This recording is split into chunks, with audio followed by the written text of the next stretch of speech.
प्रश्नावली 2.4 उदाहरण 13 मध्य पद को विभक्त करके तथा गुणनखंड प्रमेय का प्रयोग करके 6x की घात 2 प्लस 17x प्लस 5 का गुणनखंड कीजिए। आइए उदाहरण 13 को हम सॉल्व करते हैं। तो उदाहरण 13 में हम सबसे पहले मध्य पद को विभक्त करके बहुपद 6x की घात 2 प्लस 17x प्लस 5 को सॉल्व करते हैं। तो हमारा जो बहुपद है वह कितना है, 6x की घात 2 प्लस 17x प्लस 5 है। अब इसमें जो मध्य पद है वो कितना है, 17x है। तो इस तरह के जो भी बहुपद वहां आएंगे, सबसे पहले तो हमें इसमें सबसे पहली संख्या को देखना पड़ेगा जो है 6x की घात 2। हमें याद रखना पड़ेगा कि यहाँ भी जो भी है इसके आगे या इसके साथ जो है संख्या नहीं होनी चाहिए। तो इसके आगे क्या है, एक संख्या है 6। अगर इसके साथ कोई संख्या होती है तो उसका गुणा हम क्या कर देते हैं, पीछे की संख्या में, यानी हम 6 का गुणा किस में कर देंगे, 5 में। तो हम इधर रफ कार्य करते हैं कि 6 गुणा 5, तो ये कितना हो जाएगा, 6 पंजा 30। तो ऐसी संख्या जिसका गुणा करने पर तो कितना आए, 30 आए, लेकिन जोड़ने घटाने पे ये प्लस के 17 आए। तो हमें ऐसी दो संख्या चाहिए जिनका गुणा करने पे कितना आए, 30 आए, लेकिन जोड़ने घटाने पे कितना आए, प्लस के 17 आए। अब हम ऐसी संख्या सोचते हैं, तो पहली संख्या तो होगी ये 2 और दूसरी संख्या हो जाएगी 15। तो ये हो गया 15 दूनी 30। और यदि हम 2 और 15 को जोड़ देते हैं तो 15 और 2 कितना हो जाएंगे, ये 17। तो ऐसी दो संख्या कौन कौन सी निकल के आ रही हैं, 2 और 15 निकल कर आ रही हैं। तो मध्य पद को हम विभक्त करते हैं। तो पहली संख्या ये 6x की घात 2 प्लस पहली संख्या कौन सी हो जाएगी हमारी, ये 2x, और दूसरी संख्या कौन सी हो जाएगी हमारी 15x प्लस के 5 हमारे वैसे के वैसे ही। अब हम देखते हैं 15 और 2 कितना हो गया, ये 17, और 15 दूनी 30। तो गुणा करने पे कितना आना चाहिए, 30, और जोड़ने घटाने पे कितना आना चाहिए था, ये 17 आना चाहिए था। तो सबसे पहले हमें ये ध्यान रखना होगा कि अगर यहाँ पर कोई संख्या है तो यहाँ पर कौन सी संख्या है, ये x की घात 2 के साथ 6। इस 6 का गुणा हम किसमें कर देंगे, 5 में। तो 6 पंजा 30, तो गुणा करने पे 30 और जोड़ने घटाने पे 17। संख्या कौन कौन सी निकल के आई हमारी, 2 और 15। अब आगे की दोनों संख्या को देखेंगे हम और पीछे की दोनों संख्या को देखेंगे। तो सबसे पहले हम क्या करेंगे कि आगे की दोनों संख्याओं में इसका करेंगे कॉमन निकालेंगे। तो इन दोनों में हम जब गौर से देखते हैं तो यहाँ 2 है और यहाँ कितना है, 6 है। तो ये 2 के पाड़े में 6 आता है, तो एक तो 2 हमारा क्या हो जाएगा, कॉमन निकल जाएगा। यहाँ x है और यहाँ भी x है। यहाँ x की घात 1 है, यहाँ x की घात 2 है, तो कितना x, एक x क्या हो जाएगा, बाहर निकल जाएगा। तो 2 तिया 6, तो यहाँ 3 बचेगा। अब x की घात यहाँ कितना है, 2, 2 में से 1 बाहर चला गया तो 1 कहाँ रह जाएगा, अंदर, प्लस के प्लस। ये 2x, ये भी 2x, तो 2x से 2x ये पूरे पूरे बाहर निकल गए। जब कुछ नहीं बचेगा तो कितना बचेगा, प्लस का 1 बचेगा, और कोष्टक हम क्या करते हैं, बंद कर देते हैं। ध्यान रखेंगे हम, तो ये पहली संख्या, दूसरी संख्या और तीसरी संख्या, और तीसरी संख्या का आगे जो भी निशान होगा वही का वही निशान हम यहाँ पर लगा देंगे। तो ये प्लस था तो प्लस, और यदि यहाँ पर माइनस होता तो यहाँ पर क्या हो जाता है, ये माइनस हो जाता। तो ये प्लस के प्लस। अब इन दोनों संख्याओं में से हम कॉमन निकालेंगे।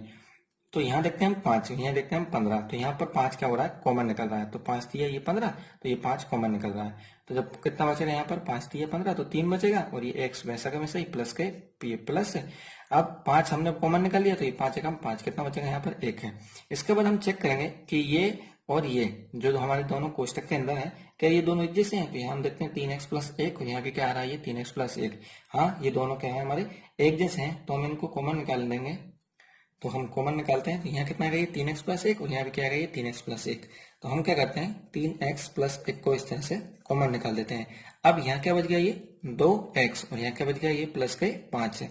यानी हम दोनों को एक साथ अगले कोष्टक में लिख देते हैं। तो यहाँ 3x प्लस 1 को हमने क्या करा, एक कोष्टक में निकाल दिया, और जो यहाँ आगे बचा था और जो यहाँ पीछे बचा था, इन दोनों को मिला के एक कोष्टक के अंदर लिख दिया। और यही जो है हमारे गुणनखंड के रूप में हमें प्राप्त हुए हैं। तो हमने मध्य पद को विभक्त करके देखा कि हमारे जो मान आए हैं वो है 3x प्लस 1, और दूसरा मान जो है वो आया हमारा 2x प्लस 5 है। अब हम बहुपद को गुणनखंड प्रमेय की सहायता से सोल्व करते हैं। तो हमारा बहुपद क्या था, 6x की घात 2 प्लस 17x प्लस 5। हम क्या करते हैं कि इस बहुपद में से 6 को कॉमन निकालते हैं। तो जब हम 6 को कॉमन निकालेंगे तो यहाँ से ये 6 सीधा सीधा बाहर निकल गया, और यहाँ क्या बचेगा, ये x की घात 2 प्लस के प्लस। अब यहाँ हम देखते हैं ये कितना है, 17x। तो यहाँ से 6 तो कॉमन निकलेगा नहीं, तो हम क्या करेंगे, ये 17 में 6 का भाग दे देंगे, इस तरह से ये हो रहा है x प्लस। इसी तरीके से यहाँ 5 में से भी नहीं निकलेगा, तो ये प्लस 5 बटे कितना हो जाएगा, 6 का हम क्या कर देंगे, इस तरह से भाग दे देंगे। और बराबर के हम क्या करेंगे, ये 6 तो हमारे वैसे वैसे ही, इस पूरे को जो है हम क्या करेंगे, इस पूरे को px के रूप में मान लेंगे। तो ये हमने क्या करा, px मान लिया कि हमारा जो px है वो कितना हो गया है, px बराबर x की घात 2 प्लस 17 बटे 6x प्लस 5 बटे 6। ये हमने क्या करा है, माना है। अब इसके बाद हम क्या करते हैं कि यदि a और b पी एक्स के शून्य हों तो जो हमारा बहुपद था 6x की घात 2 प्लस 17x प्लस 5 है, जिसके बराबर हमने जो मान माना है, तो ये 6x की घात 2 प्लस 17x प्लस 5 के बराबर जो हमारे जो मान होंगे, संभावित मान होंगे, हम उसे किस तरह से ले लेंगे कि 6 तो ये हमारा ऐसा कैसे हो जाएगा। अब इसकी जगह पे हम क्या करेंगे कि एक मानेंगे x माइनस ए और एक मान लेंगे x माइनस बी। हमने a और b के दोनों के मानों को किसमें माना है, माइनस में, कि ये हो गया x माइनस ए और ये हो गया x माइनस बी।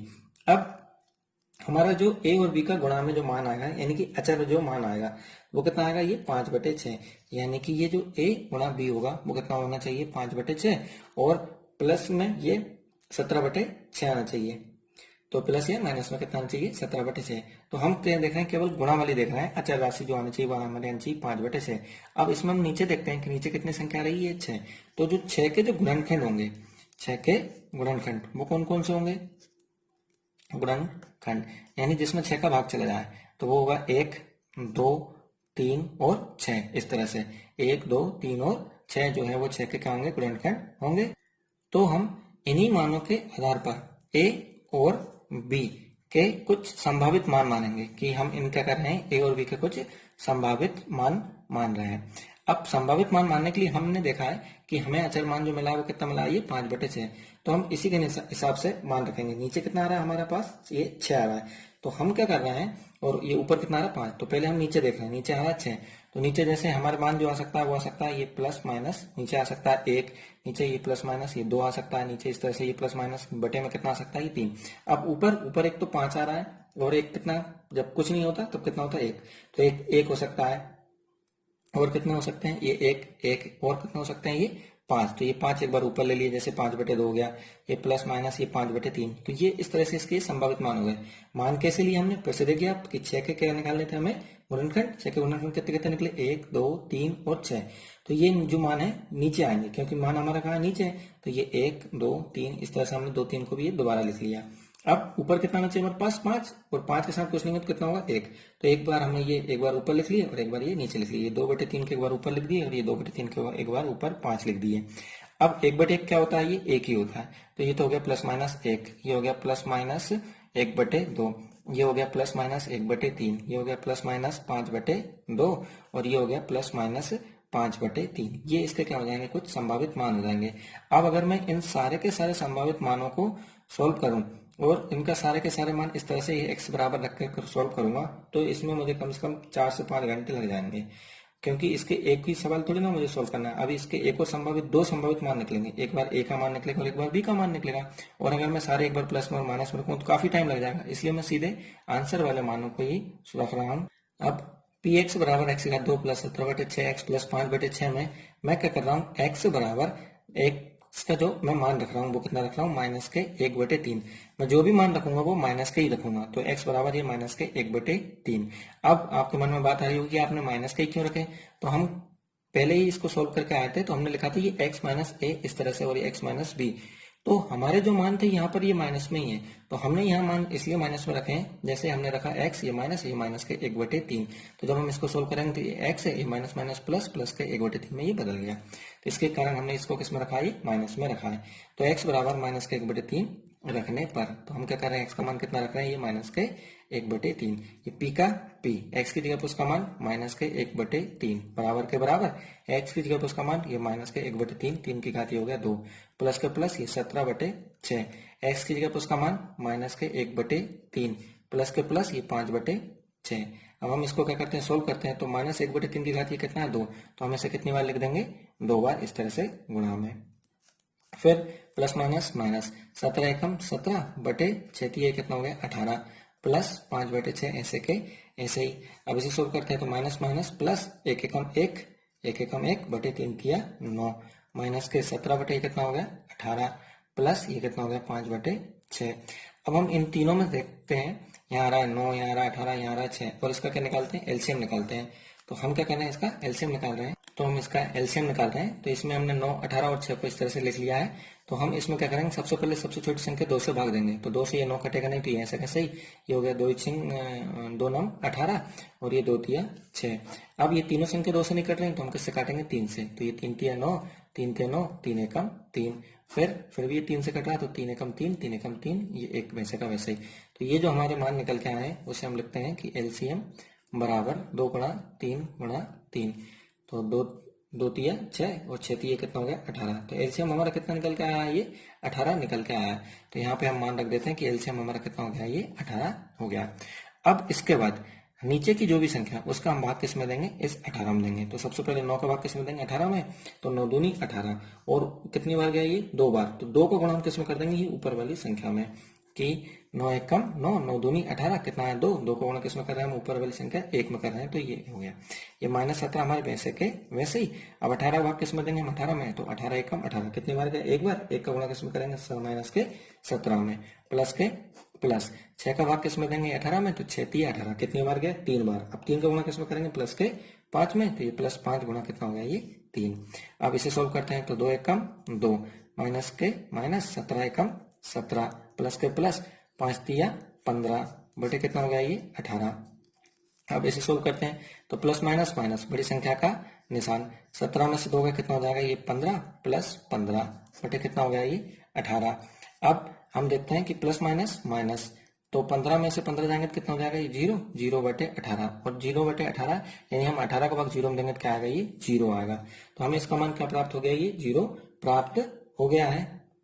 अतः ए का जो एक मान निकल के आया है वो कितना निकल के आ गया, ये -1/3।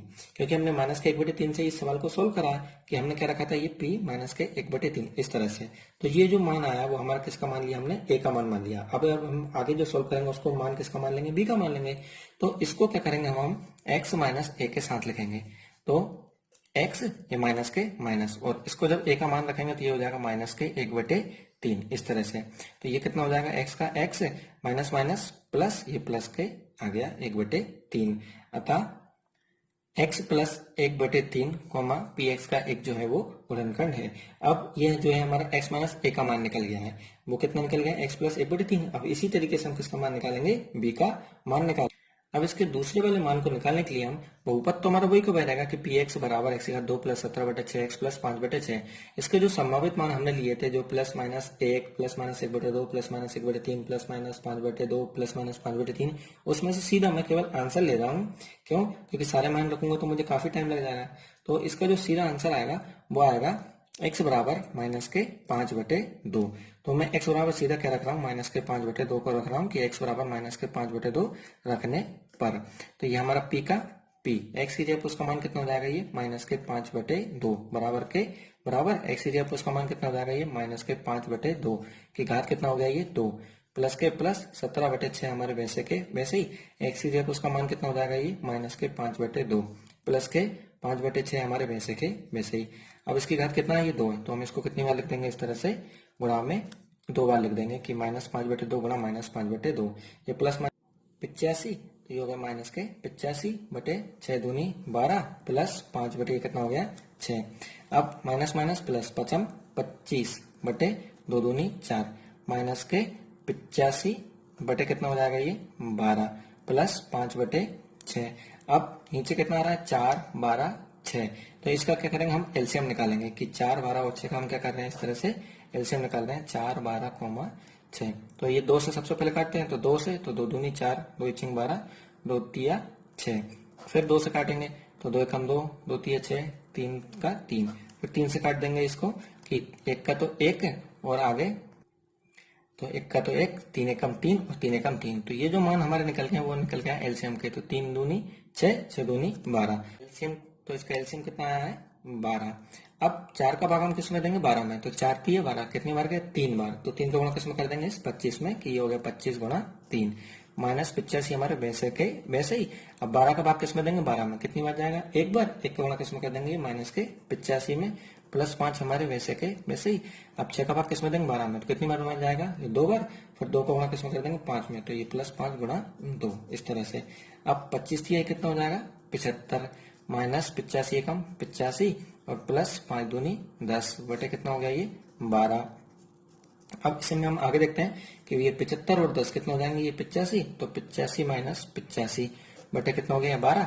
और 85 - 85 गया तो ये हो गया 0/12 और 12 भाग 0 में देंगे तो क्या आएगा, ये 0 का 0 ही आएगा। तो इसमें भी हमें मान क्या प्राप्त हो गया, ये 0 प्राप्त हो गया। यानी कि हमारा जो b का मान है जिसका हमने इसमें मान रखा था वो कितना आ गया, ये -5/2। तो हमारा जो दूसरा मान था वो था x माइनस बी, यानी कि x माइनस, अब ये माइनस के हो गए और b का मान कितना हो जाएगा, ये माइनस के ही 5/2। तो इसे जब हम सॉल्व करेंगे तो ये x minus minus plus plus के ये हो गए 5/2। तो जो दूसरा हमारा बहुपद का मान निकल के आया वो कितना निकल के आया, x प्लस 5/2। तो हमारे जो दोनों मान निकल के आए हैं वह दोनों कौन कौन से हैं, तो पहला ये 6 तो हमारा कॉमन आया था, फिर x प्लस ए का मान आया हमारा x प्लस 1/3, और जो दूसरा मान निकल के आया वो कितना आया, ये x प्लस 5/2। यानी कि जो x प्लस 5/2 है वह है x प्लस ये 5/2 पी एक्स का एक क्या है, ये गुणनखंड है। तो इसके ये जो दोनों हमारे क्या हो गए, मान हमारे पास प्राप्त हो गए। अतः 6x2 प्लस 17x प्लस 5 बराबर 6। एक कोष्टक के अंदर ये हो गया x माइनस ए, एक कोष्टक के अंदर क्या हो गया, ये x माइनस बी। अब हमने देखा था कि x माइनस ए और x माइनस बी का जो हमारा मान आया था वो कितना आया था, वो आया था x प्लस 1/3 ये आया था, और इसका मान आया था x प्लस 5/2, इस तरह से। अब हम इनको सोल्व करते हैं तो 6 ये 3 का गुणा x में करेंगे तो कितना हो जाएगा, 3x प्लस के एक वैसे बटे कितना हो जाएगा, ये 3। इसी तरीके से सोल्व करते हैं तो ये 2x प्लस ये 5 बटे कितना हो जाएगा, ये 2। अब ये कट रहे हैं तो 3 में कम 3, 3 दूनी 6, और ये 2 से 2 क्या हुआ, कट गया। तो जो हमारा मान निकल के आया हुआ आया 3x प्लस 1 एक कोष्टक के अंदर, दूसरा आया ये 2x प्लस 5 दूसरे कोष्टक के अंदर। जो हमने चेक करा था कि हमने जो इसे मध्य पद को विभक्त करके सोल्व करा था वो भी यही आया था, और इस तरह से जब हमने इसको गुणनखंड प्रमेय की सहायता से सोल्व करा है तो ये काफी बड़ा हुआ है। तो इस उदाहरण से हमने ये सीख लिया है कि मध्य पद को विभक्त करने वाली जो विधि है वो ज्यादा सही और शॉर्टकट है। तो मेरी आपको यही सलाह है कि आप जो है मध्य पद को विभक्त करने वाली विधि को अपनाइए, ये गुणनखंड विधि वाली विधि को आप मत अपनाइए।